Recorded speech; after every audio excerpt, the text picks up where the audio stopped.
दोस्तों, खाली पेट गुड़ और अदरक खाने के फायदे तो आप जानते ही होंगे। अगर आप नहीं जानते हैं तो इस वीडियो के अंत तक आप जरूर जान जाइएगा और कल सुबह से आप इसका सेवन भी शुरू कर दीजिएगा। लेकिन गुड़ और अदरक को मिलाकर एक विशेष तरह का व्यंजन भी बनता है, लड्डू जिसे कहते हैं। लड्डू आप जानते होंगे। तो इस वीडियो में आपको हम बताएंगे कि अगर गुड़ और अदरक को साथ में मिलाकर खाया जाए, उसमें अगर थोड़ा काला नमक डाल दिया जाए तो वो आपके शरीर में सूजन को कम करता है, रक्त पित्त दोष में लाभकारी होता है, गठिया जैसे दर्द से भी आराम दिलाता है। इसके अलावा दोस्तों, सुस्ती को भी दूर करता है, यानी कमजोरी को दूर करता है, स्किन की समस्याओं से छुटकारा दिलाता है, मोटापा भी दूर करता है और जो सीजनल फ्लू होता है यानी सर्दी जुकाम, उससे भी ये राहत देता है। लेकिन सबसे पहले आप जानिए कि इसका उपयोग करना कैसे है, किस मात्रा में मिलाना है और कैसे ये लड्डू तैयार होगा। चलिए, आप सभी का स्वागत करते हैं द बिहार टॉप फूड में।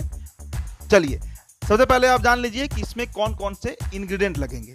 मात्र 5 आइटम चाहिए जो आपके घर में इस वक्त भी मौजूद होंगे।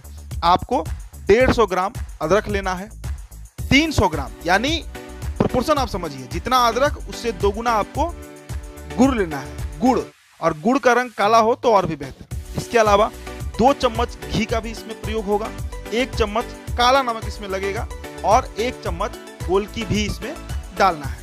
चलिए दोस्तों, तो इंग्रेडिएंट आपने नोट कर लिया होगा।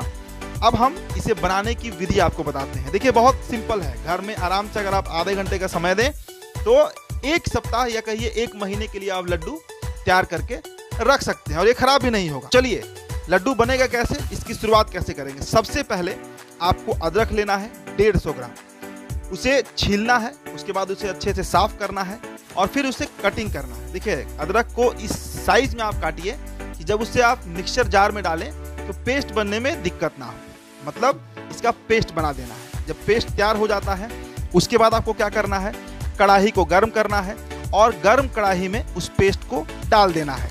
पेस्ट को डालने के बाद उसे अच्छी तरीके से भूनना है, करीब 5 से 7 मिनट तक, जब तक उसका रंग जो है वो लाल ना होने लगे। जब उसका रंग लाल होने लगेगा तो फिर उसमें कढ़ाई जिसमें आप भून रहे हैं उसमें फिर 300 ग्राम यानी जितना अदरक था उससे 2 गुना आपको गुड़ लेना है और गुड़ को भी उसमें डालना है और वो जो भूनने का जो प्रक्रिया है, जो फ्राई आप कर रहे हैं, उसे जारी रखिए। तब तक भूनिए जब तक तार ना बनने लगे, यानी जब तक लस ना हो जाए गुड़ और अदरक। जब उस तरह से आप भूजिएगा तो थोड़े ही देर में 10 से 15 मिनट के अंदर में उसका रंग भी निखरेगा और वो लसा लसा जैसा आपको दिखने लगेगा। इसके बाद दोस्तों, आपको उसमें 2 चम्मच घी डाल दीजिए, या अगर आपको मन है तो उससे अधिक भी आप घी डाल सकते हैं। घी में कोई रोक नहीं है। लेकिन काला नमक और गोलकी की अगर हम बात करें, जो टीस्पून होता है उससे नाप कर 1-1 टीस्पून काला नमक और गोलकी लेना है और उतारने से 5 मिनट पहले डाल देना है और थोड़ी देर के लिए उसको फिर फ्राई करना है, तब तक जब तक वो गाढ़ा ना हो जाए। जैसे ही ये लड्डू गाढ़ा होने लगेगा, हालांकि वही तो लड्डू नहीं है, लड्डू का आकार देना होगा, लेकिन जब तक वो पेस्ट जो है वो गाढ़ा ना हो जाए तब तक उसे भूंजते रहिए। उसके बाद उतार कर थोड़ी देर ठंड होने के लिए इसे छोड़ देना है। जब उसका तापमान औसत हो जाए, सामान्य हो जाए, उसके बाद आप उसे अपने हाथ से लड्डू का आकार दीजिए और घर में जो जार है उसमें आप भर कर उस लड्डू को रख दीजिए। 2 साल की उम्र के बच्चे से लेकर 80 साल के बुजुर्ग तक इस लड्डू का सेवन कर सकते हैं। इससे कई तरह के हेल्थ बेनिफिट हैं, जैसा मैंने आपको बताया कि हाई ब्लड प्रेशर हो, एंटी इन्फ्लेमेटरी गुण होता है, यानी सूजन आपके शरीर में हो रहा है, दर्द है तो उसे भी रोकता है। गठिया के मरीज हैं वो भी इसका सेवन कर सकते हैं, ये आपके शरीर को ताकत देगा, हेमोग्लोबिन बढ़ाएगा। तो कई तरह के इसके आयुर्वेदिक फायदे हैं जो आपके शरीर को मिल सकता है।